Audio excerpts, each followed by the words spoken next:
When I was a young teenager, my Nana took me to New York City on Broadway to see Wicked. And ever since then, it's been one of my favorite musicals. And a few days ago, I saw the new Wicked film, which has me even more obsessed. So I wanted to make a video talking about my thoughts on Wicked.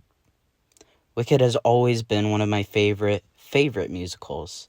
It's a concept so interesting that many people have redone the idea.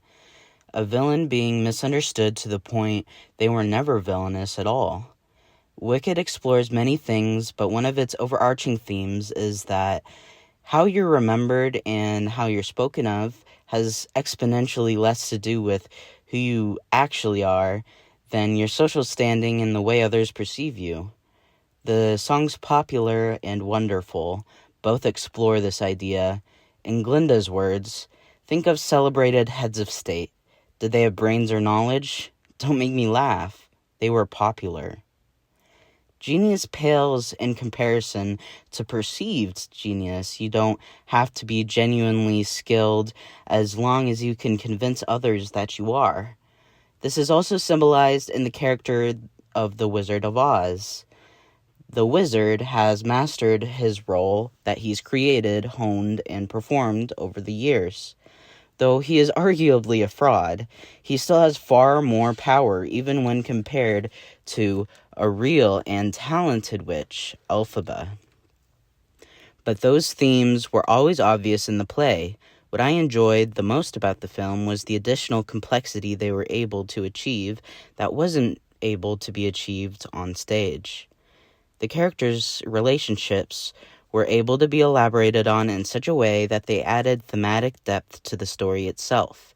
Not only was Nessa's disability elaborated on, but so was Elphaba's upbringing, personality, and relationships with others. I really enjoyed the emphasis that Nessa wasn't an object to be pitied and babied, and was fully capable and deserving of casual treatment.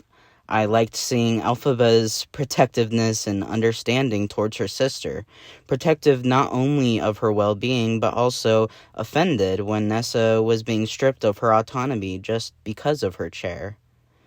Elphaba's relationship with her father also adds a lot of depth to the story and her character. Elphaba lived a lifetime striving for excellence, acceptance, and positive attention, especially from her father. Yet she feels she isn't deserving of his pride anyway, which is how she convinced herself that her father is justified in his mistreatment of her. By the time Elphaba joins Shiz, she's resigned to her identity of being loathed by everyone around her, which makes her come off as needlessly aggressive and rude.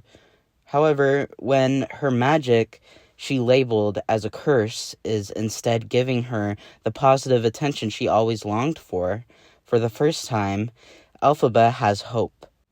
Hope is a vulnerable thing. Even if it allowed her to achieve what she never thought was possible, it also opened her up to a world of hurt when those dreams could never be what she needed.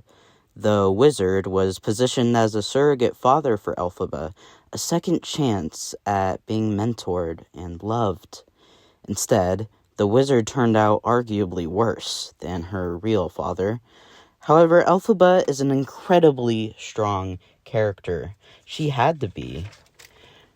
Her whole life, out of necessity.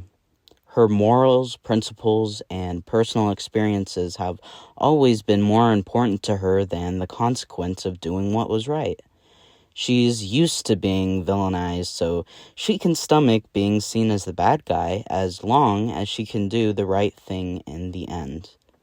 This is where Glinda and Elphaba fundamentally differ. Both girls want to be good people, but their ideas of what that is are different. To Glinda, your goodness is defined by your popularity and how others perceive you. To Elphaba, goodness is defined by integrity and the results of your actions rather than how the larger public feels about them. However, this does not mean that Elphaba doesn't want to be more like Glinda and that Glinda doesn't want to be more like Elphaba. Glinda risks her image to dance with Elphaba, doing an arguably kind action, but not because others would see it that way, because she knew it would make Elphaba feel better. Elphaba changes herself and allows Glinda to do a humiliating makeover, not because she always wanted to, but because she now sees goodness in Glinda and wants to be like her, if only in that aspect. Even if Glinda and Elphaba see eye to eye and grow to love each other for both their similarities and their differences, their personal natures get the best of them at the end of Act 1. They long so fervently to be together, but at the end of the day, Glinda cannot stomach trashing her popularity for integrity, and Elphaba cannot stomach trashing her integrity for popularity. I know I've been talking a lot, but another piece of this play/movie has always had me in a chokehold. That is, the animals. The animals perfectly symbolize the social minority. Not only that, but them being animals in itself represents the way that minorities are dehumanized and therefore silenced. Their differences are seen as inherently inferior despite the fact they have always been a key piece in society. Elphaba relates to the animals and holds tremendous empathy for them, not only because she feels the heat of marginalization and exclusion herself, but because her caretaker and primary parental figure was a bear herself. In Elphaba's eyes, animals have always been the only creatures to treat her with respect, empathy, and equality. So Elphaba's compulsion to help the animals isn't just moral principle, it's personal. Elphaba wants justice for all, especially those she sees herself in. The ridiculed, the demonized, feared, infantilized, ugly, unfortunate, and defenseless. Elphaba has to help them because she can't stand being all of the people in her life that did her wrong.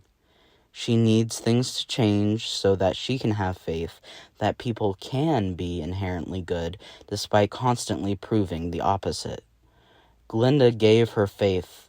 Prince Fiero did too. She met them and assumed the worst, but was proved otherwise, adding to her newfound hope in the world. Elphaba will stop at nothing, because now she has proof things can be better. And if the wizard won't help her, oh well.